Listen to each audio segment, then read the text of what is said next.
yes, there is a business piece to it, right? There's things that you might not like about the game that you have to do to prepare, but just finding joy and then leaning on your brothers, as Tony just said. Being able to pick each other up. It's been fun. It's been inspiring to me as a coach to see these young people set the tempo. I think that initially kind of the responsibility was on the coaching staff to kind of lead them through that adversity, and then once they got their feet back underneath them, they were able to clearly make a decision. And the decision that they made is we're going to work every single day with purpose to make sure that we turn the tragedy into a triumph. Tony, there's a risk-reward element when you play as much live football and tackle to the ground as much as you did this spring. To get through the spring in the kind of health the team is now, how much does that put you ahead when you can do that and come out healthy? Right, great question. When you look at it defensively, I have 5 guys that are projected starters or had starting roles were out this spring. So you're already down from that perspective, and you're trying to evaluate. And it's year 2. You're still, kind of in that phase of installing, the core offense, the core defense, and then you start back over each spring. So we really challenge the guys. And you only have 15 practices with 3 live scrimmages, and then you have 50 days, and so you have to manage it. And there was a stretch where we had, probably, about 6-7 days where, most of those days we were getting after it, and the guy didn't have much of a break. But I tell you what, they came with that energy, that joy, that tenacity, and we were able to get good work. And I think also too, what I've learned as a coach more times than not, when you're going full speed, it's not when you get injured. It's when you're not going full speed. So we knew that we had to, push this group to develop them, and the only way you could develop them is playing football. But we were strategic the best we could to make sure that we didn't take advantage of the guys' bodies, but we pushed them so that we can get good evaluation. Because for us, we don't put the pads back on until August, and we don't play a game until September. And so this was the last opportunity for us to kind of evaluate the guys that we may not have seen in a game environment, and then also evaluate the guys that are going to have a more significant role, in a game environment, and see how they respond. Tony, I know we've talked a lot about Mike Collins this spring, but to see him score in the spring game and saw his brother go over and hug him, he put the ball into Sean's name. What was your reaction? Oh, it's just that's what it's all about. And when I saw that we got down there a couple of times, I called Deuce over, and there's not going to be many other times where he's going to have a chance to see his brother score from that vantage point. And then I was talking about the celebration, what's he going to do, and just wanted Mike to be able to experience that moment with Deuce, because Deuce has been here all week and really been an inspiration to us. To see him around practice every single day, and just the guys really rallying around Mike and he. And Mike and I had a brief conversation on the practice field the other day, and it was about obviously Mike's still carrying a lot. He's carrying a lot, and he wants to do everything that he can to do things the right way.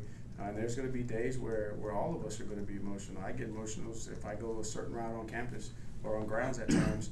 I tear up a little bit, and so there's going to be times. But also too, I know that the byproduct of everything that we went through is that relationships are going to be better. And so that was a great opportunity to see him and his brother, experience that. And then he shared a moment with his brother that he knows was with him in spirit today. As the game was winding down, I ran into a bunch of players who were stars here 15, 20, 25 years ago. They seem pretty happy. What has been your relationship with that group? Really trying to bring all those guys back. And I had a chance to go over to the alumni function last night, and my message to them is, this is not my program, it's our program, it's their program. And they have blood, sweat, and tears equity in Scott Stadium over at McHugh, and I want them back and involved. And I don't want anything from them other than them to have a relationship with the younger guys, because for all who have played the game know that it's a brotherhood, and we need to make sure that brotherhood is thriving and it's alive. But it takes us making sure that we make Scott Stadium, make McHugh, make our program accessible to them, and then they have to make the commitment to come back, because there's no better person to help these young people than somebody who's walked in their shoes, somebody who's walked grounds and lived their experience, and then also has been to the future. And so I'm trying to create a mentorship program with all of my players and a former player, just as a big brother, and in hopes that we can keep the circle going, over time. But they say tradition never graduates, and I want everybody who's a part of this program to understand what it means to represent the B-Saber, and I want every player to know the responsibility that they have when they walk out on the field with the B-Saber, and there's nobody greater than the former players to help them understand what it means. We'll go in the back first and then Jackie. How did it feel for you playing a game in Scott Stadium for the first time since November? It was a little emotional at first.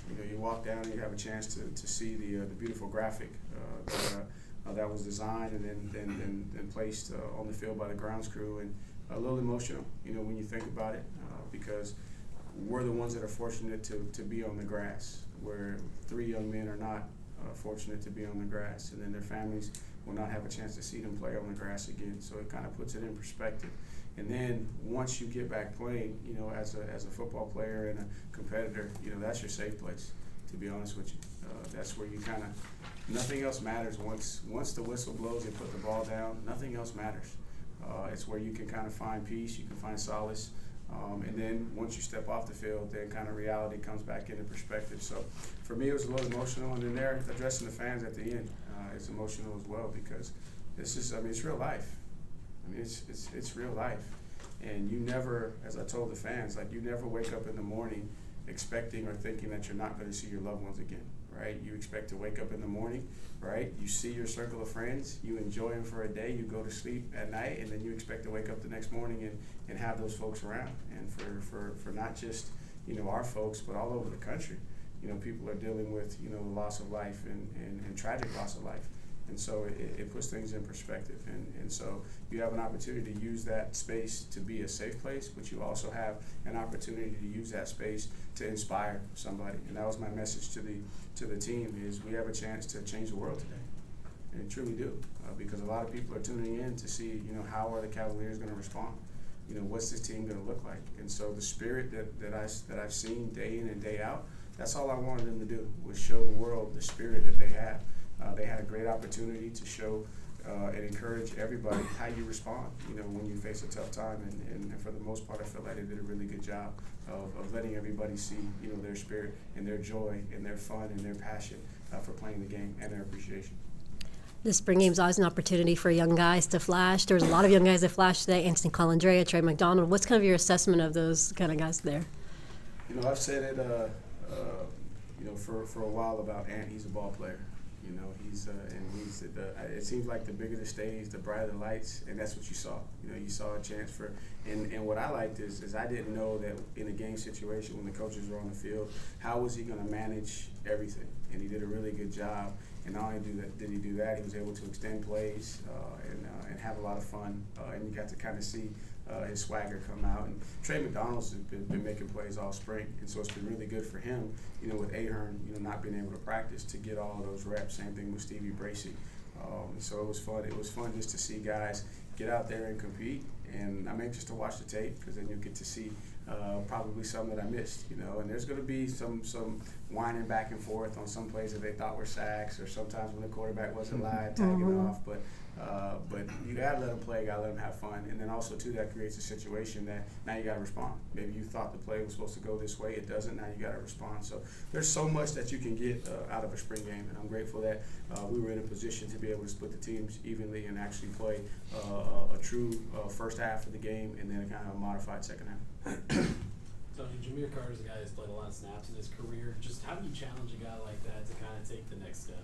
Yeah, biggest thing with Jameer is just, make sure that you keep your life simple, okay? You don't try and do too much, because if you know anything about Jameer, he doesn't need much motivation.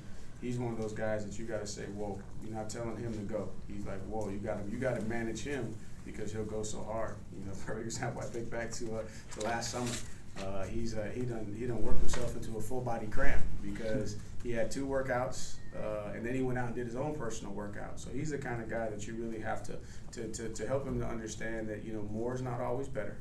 You know what I'm saying? Sometimes less is better. Be strategic in what you're doing, and really focus on the things now and fine tuning. Like, you know, make sure your diet's where it needs to be. Make sure you're stretching. Make sure you're doing all those complementary things, you know, at a high level. Because when you spot the ball or you go out to practice, man, he goes into his zone, and man, he scared me actually.